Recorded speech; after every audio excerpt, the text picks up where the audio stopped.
तो बच्चों आज पॉली हैलोजन कंपाउंड्स पढ़ोगे और एक इसी के साथ ही यूनिट का एंड हो जाएगा, समाप्त हो जाएगी। पॉली हैलोजन कंपाउंड यानी जिसमें एक से ज्यादा हैलोजन एटम प्रेजेंट है, वे कंपाउंड्स। कभी कभार 1-2 नंबर का यहाँ से पूछ लिया जाए एग्जाम में।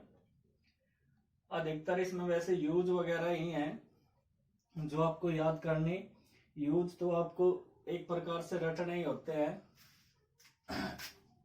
कौन कौन से पॉली हैलोजन कंपाउंड है जो आप पढ़ोगे? CH2Cl2, CHCl3, थर्ड है CHI3, फोर्थ है CCl4, ठीक है बच्चों। फिफ्थ है फेरोन भी पढ़ोगे, CCl2F2 और एक DDT, ये DDT। तो ये सारे कंपाउंड्स आपको आज पढ़ाए जाएंगे। आप सोच रहे होंगे बहुत सारे कंपाउंड है, टाइम लगेगा। बिल्कुल टाइम नहीं लगता इसमें, क्योंकि कुछ कंपाउंड्स ऐसे हैं जिनके सिर्फ आपसे यूज पूछे जाते हैं एग्जाम में। जैसे ये वाला, ये अधिकतर यही है DDT, सारे ऐसे ही हैं मोस्टली जो यूज आपसे एग्जाम में पूछे जाएंगे। इसका नाम क्या होगा? Dichloromethane, chloroform, iodoform, carbon tetrachloride, freon, ठीक है, और DDT। तो इन सब के बारे में 1 बाय 1 करके हम आपको बताओगे। सभी को दिख तो रहा होगा। तो सबसे पहले आप ले लो CH2Cl2। जैसे हमने अभी अभी बताया, इसका नाम क्या होगा? Dichloro methane. IUPAC नेम क्या होगा इसका? Dichloro methane. इसका यूज पूछा जाता है ऐसे पे एग्जाम में, ठीक है, तो लिख लो, यूज लिख लो। It is widely used as a solvent for paint remover.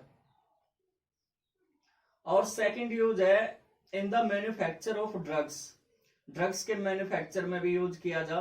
और थर्ड है it is also used as a metal cleaning and finishing solvent. Metal को क्लीन भी इससे किया जा, ठीक है बच्चों। और पेंट रिमूवर का काम जो मेन होता है इसका, ये 2 काम है। लेकिन ये हार्मफुल भी होता है, जो मिथाइलिन क्लोराइड भी आप इसे कह सको, क्योंकि इसमें 2 हैलोजन एटम है।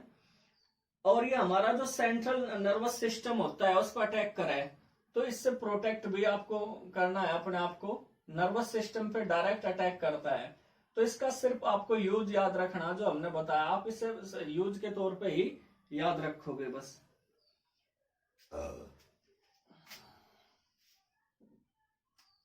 नेक्स्ट वन है आयोडोफॉर्म, CHI3, आयोडोफॉर्म। आगे चल के इसकी कुछ रिएक्शंस भी दी गई हैं, इसका टेस्ट भी दिया गया है आयोडोफॉर्म का। लेकिन यहाँ पे सिर्फ आपको ये याद रखना, जो आयोडोफॉर्म है CHI3, इसका यूज क्या होता है? एज एंटीसेप्टिक यूज किया जा इसको। और ये येलो कलर का क्रिस्टलाइन सॉलिड होता है, तो आप इसके बारे में भी लिख लो। Iodoform was earlier used as an antiseptic for dressing wounds, ठीक है। लेकिन आजकल इसकी और इसे एंटीसेप्टिक के तौर पे क्यों यूज किया जा वो भी देख लो थोड़ा सा। Antiseptic properties are due to the liberation of iodine. ये आयोडीन रिलीज करता है। केमिस्ट्री इन एवरीडे लाइफ में भी हम आपको इसके बारे में बताओगे, ठीक है। और इसकी कुछ प्रॉपर्टी होंगी, केमिकल प्रॉपर्टी वगैरह, जो आप आगे चल के देखोगे उसमें एल्डिहाइड वाली यूनिट में। तो ये आयोडीन रिलीज करता है, इसी वजह से घाव वगैरह धोने में इसका यूज किया जा, ठीक है। तो ये आयोडोफॉर्म था। अब नेक्स्ट है बच्चों क्लोरोफॉर्म, CHCl3। दूसरे कुछ बोर्ड वगैरह में, यूपी बोर्ड में तो पहले इसके बारे में प्रिपरेशन और बहुत सारी केमिकल प्रॉपर्टी होया करती थी, लेकिन अब वहां पर भी एनसीईआरटी लग गई। तो एनसीईआरटी में इसकी बहुत थोड़ी प्रॉपर्टी दे रखी, इसकी कुछ केमिकल प्रॉपर्टी आगे होंगी आने वाले टाइम में, जो रिमर्टिवन रिएक्शन है जैसे उसमें वहां पे बताई जाएगी। लेकिन यहाँ पे इसका जो मेन पॉइंट है क्लोरोफॉर्म का, क्लोरोफॉर्म इंपॉर्टेंट काफी है।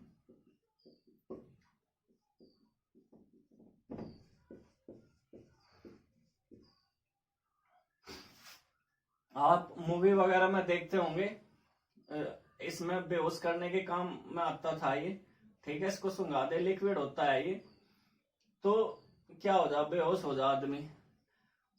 इसका एक चीज आपको नोट करनी, ऑक्सीडेशन। जब हम इसे ऑक्सीडाइज करें क्लोरोफॉर्म को इन सनलाइट, ये पूछ लिया जाए एग्जाम में, तो ये फोस्जीन बनाता है। क्या बना हुआ बच्चों? फोस्जीन। ये फोस्जीन जो होती है ये जहरीली गैस हो, पॉइजनस गैस होती है, जिससे आदमी दम घुट कर मर भी सकता है, ठीक है। तो इस चीज का ध्यान रखना, जब क्लोरोफॉर्म जो होता है उसे सनलाइट में लेकर नहीं जाना, क्योंकि वो सनलाइट में ऑक्सीडाइज हो जाए इन प्रेजेंस ऑफ एयर, और वो फोस्जीन नामक एक जहरीली गैस बनाता है बच्चों, जो हमारे लिए काफी हार्मफुल होती है और इससे मृत्यु तक हो सकती है, ठीक है। तो फिर आप इससे बचोगे कैसे? इससे बचने का एक उपाय होता है, ऐसे जो डार्क बोतल होती है, कलर डार्क बोतल जो होती है, उसमें रखा जाता है ताकि इस पर डायरेक्ट सनलाइट ना पड़े। और इसमें हम क्या मिला के रख दें? एथेनॉल मिक्स करके रख दिया जाए। एथेनॉल का यूज क्या है इसके साथ? एथेनॉल क्या है, इसमें नेगेटिव कैटेलिस्ट की तरह काम करता है, यानी इसका जो रेट है, यानी इसकी रिएक्शन की जो स्पीड है उसे क्या कर दे, काफी स्लो कर दे। यानी इसकी ऑक्सीडाइज होने की स्पीड जो होती है उसे क्या कर देगा, काफी मंद कर देगा एथेनॉल, ठीक है। तो डार्क बोतल में इसमें C2H5OH मिला के रख देने पे वो ये क्या करेगा, और काफी थोड़ा लिया जाए, क्योंकि कैटलिस्ट जब आप पढ़ोगे आपको बताया जाएगा बहुत थोड़ा अमाउंट ही काफी होता है। तो इसे कहीं के प्रोटेक्ट करने में काम आता है बच्चों। ये जो फोस्जीन गैस है उससे बचाने के काम आता है। यानी अगर आप इसमें C2H5OH मिला के कलर्ड डार्क बोतल में से फिल करके रख दोगे तो इससे सनलाइट नहीं जाने की, एक तो ये बात है, और दूसरी ये है कि इस रिएक्शन की स्पीड भी क्या कर देगा, काफी स्लो कर देगा। और इसमें जो यूज किया जा एथेनॉल, वो ज्यादा नहीं किया जाता, वो 0.6 से 1% तक ही किया जाता है। कैटलिस्ट का यूज ही हमेशा बहुत कम होता है। और ये कैटलिस्ट क्या करेगा, इसकी स्पीड काफी क्या कर देगा, स्लो कर देगा, ठीक है। तो सभी बच्चे नोट कर ले। एक इसकी केमिकल रिएक्शन है, जैसे हमने बताया इसकी केमिकल रिएक्शन आप आने वाले यूनिट्स में स्टडी करोगे, वहां पे दी गई एनसीईआरटी में, यहां बताने का उनका कोई लाभ नहीं है। ये सिल्वर के साथ रिएक्ट करके एसिटिलीन फॉर्म करता है। तो मैं आपको बताऊं, CHCl3 सिल्वर CHCl3, यानी chloroform react with silver to form acetylene, या फिर इथाइन भी आप कह सको, CH triple bond CH। Iodoform की प्रॉपर्टी भी अगर पूछी जाती है तो सेम प्रॉपर्टी होती है इसकी, 6 हो गया ये, ठीक है बच्चों। तो अगर क्लोरोफॉर्म के 2 मॉलिक्यूल्स रिएक्ट करें कहीं के साथ सिल्वर के साथ, तो क्या फॉर्म करेंगे, एसिटिलीन। जैसे हमने बताया, वो पॉइंट आपको जरूर याद रखना कि ये काफी हार्मफुल होता है, ये ऑक्सीडाइज हो जाए सनलाइट में, इसी वजह से इसे प्रोटेक्ट करने के लिए कलर्ड डार्क बोतल में से रखा जाए स्टोर करके, ताकि वहां पे सनलाइट ना पहुंच सके, और उसमें एथेनॉल मिक्स करा जाए ताकि वो ऑक्सीडाइज की जो स्पीड है उसे क्या कर दे, डिक्रीज कर दे। इसके एज ए सोलवेंट यूज होता है। अगर आप यूज देखें, एज ए सोलवेंट आप इसे यूज करते हो, लेबोरेटरी में आप रिएजेंट के तौर पर भी इसे यूज कर सकते हो। एनेस्थेटिक होता है, जैसे हमने कहा बेहोश करने के काम आवे, लेकिन इसके जहरीलेपन टॉक्सिक होने की वजह से आजकल हम इसे यूज नहीं करते, और इसकी जगह ईथर यूज किया जा, ठीक है बच्चों। और ये जो फ्रेन गैस होती है जो AC वगैरह में भरी जा, तो उसकी प्रिपरेशन में भी काम आता है, तो इसके ये यूज थे, ठीक है। जैसे as a solvent, as a reagent in laboratory, और एनेस्थेटिक के रूप में, ठीक है बच्चों, और फ्रेओन के प्रोडक्शन में। तो ये था बच्चों आपका क्लोरोफॉर्म। अब नेक्स्ट है कार्बन टेट्रा क्लोराइड CCl4। छोटे छोटे से टॉपिक दिए गए हैं आपके एनसीईआरटी में, ये 1-2 नंबर का कभी कभार पूछ लिया जाए, इनसे यूज ही अधिकतर पूछे जाते हैं। ठीक है, कार्बन टेट्रा क्लोराइड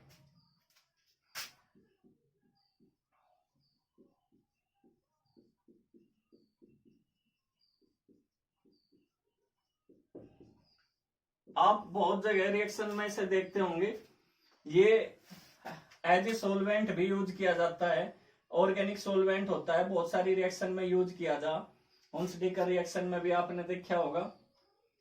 ठीक है बच्चों, एज ए सोलवेंट यूज होता है, तो इसे याद रखना है आपको। और इसका अगर हम इस बनाने के बारे में बतावें तो आपने देखा था जब मैथेन की रिएक्शन हमने क्या करी थी, क्लोरीन के साथ करी थी इन प्रेजेंस ऑफ सनलाइट। तो कार्बन टेट्रा क्लोराइड को अगर बनाना हो तो हम मैथेन की रिएक्शन कहीं के साथ करते हैं, जो आपको कराई जा चुकी क्लोरीन के साथ, तो क्या बना है CCl4 भी बनता है, CHCl3 भी, तो उसमें सारे प्रोडक्ट फॉर्म होते हैं। इसका यूज हमने अभी अभी बताया, लिख लो फिर भी। It is used in large quantities in the manufacture of refrigerant. Second है it is used as a solvent for oils, fats, waxes etc. in the production of freon. तो इसके इस तरीके से काफी यूज हैं। इससे ये काफी हार्मफुल भी होता है हमारे नर्वस सिस्टम के लिए, आईज के लिए इरिटेशन हो जाए आईज में, इसमें ओजोन लेयर के लिए भी ये काफी खतरनाक है। तो हमारी आंखों को इसकी प्रेजेंस में इरिटेशन होती है, जलन होती है। ठीक है, तो इस चीज का भी ध्यान रखना कि हमारे लिए भी हार्मफुल होता है। ठीक है, इरिटेशन होगी ओजोन लेयर को, डिप्लेटेशन करेगा ओजोन लेयर का, तो ये सारी चीजें आपको इसमें याद रखनी है। अब नेक्स्ट है फ्रेओन।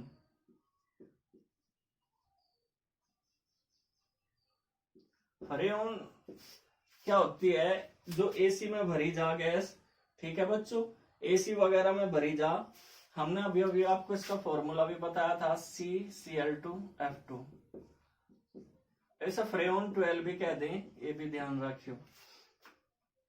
तो इसकी प्रिपरेशन देख लो, इसे जैसे हमने बताया कार्बन टेट्रा क्लोराइड से प्रिपेयर किया जा सके, तो कार्बन टेट्रा क्लोराइड से कैसे बना सको आप इसे, CCl4 plus SbF3 antimony trifluoride, और इसमें किसकी प्रेजेंस में बनेगी, एंटीमनी पेंटाक्लोराइड की, क्या बनेगा CCl2F2, ठीक है, प्लस SbCl3। तो आप इसे बैलेंस कर लो।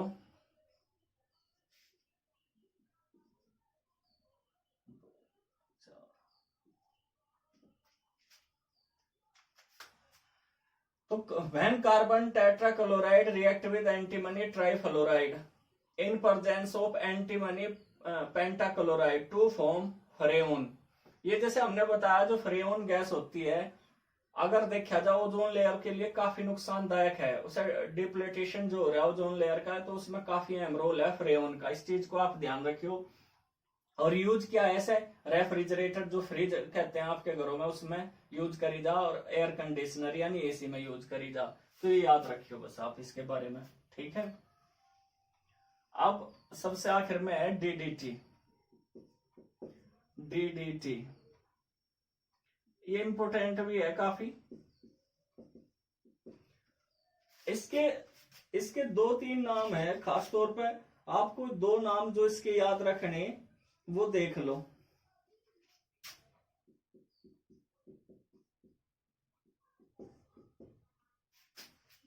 Dichloro,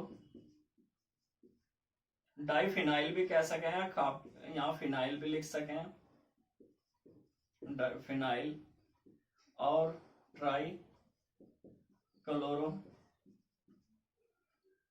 ethane. तो इसका मतलब है पैरा पैरा, 2 किस तरीके से है इसका नाम, वो आपको जब हम इसके स्ट्रक्चर बनाओगे पता चल जाएगा। लेकिन ये नाम जो इसका दिया गया बुक में, ये करेक्ट नहीं है। इसका जो नाम होना चाहिए वो होना चाहिए 2,2 बिस, 4 chloro phenyl 1 try chloro ethane.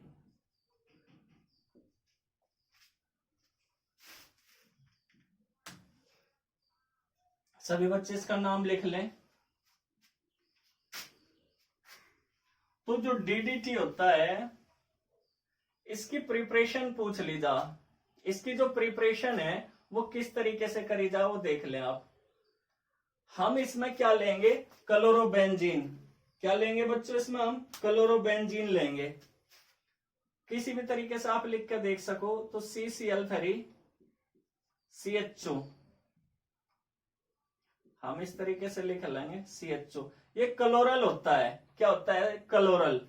ठीक है, वैसे इसका IUPAC नेम भी आप देख सको, इसमें एल्डिहाइड ग्रुप है और सेकंड पोजीशन पे क्या है, 3 क्लोरीन है, तो इसका नाम क्या होगा, 222 ट्राई क्लोरो एथेनल। क्या होगा, try chloro 222 try chloro ethanal. वैसे से क्लोरल कहा जा, क्या कहा जा, क्लोरल। यानी क्लोरल रिएक्ट करेगा किसके साथ, क्लोरोबेंजीन के साथ।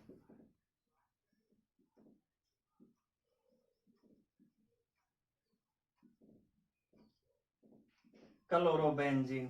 आप सोच रहे हैं हाइड्रोजन हमने इसमें है ना बाहर दिखा दी, यहाँ पे हाइड्रोजन मौजूद रहती है ना, हमने उसे बाहर रख दिया। हम हाइड्रोजन वाटर का मॉलिक्यूल निकाल देंगे इसमें से, तो ये वैलेंसी क्या हो जाएंगी इसकी, फ्री हो जाएंगी 2 हाइड्रोजन और इसके साथ अटैच हो जाएगा क्लोरल। लेकिन ये पूरा प्रोसेस किसकी प्रेजेंस में होता है, H2SO4 की।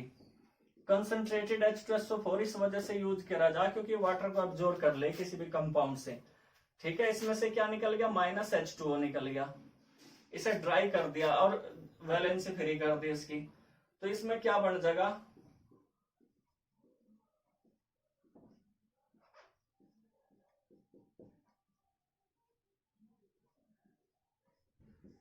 ये जो प्रोडक्ट फॉर्म हुआ इसे क्या कहा जा, क्लोरल कहा जा, सॉरी डीडीटी कहा जा। ठीक है बच्चों,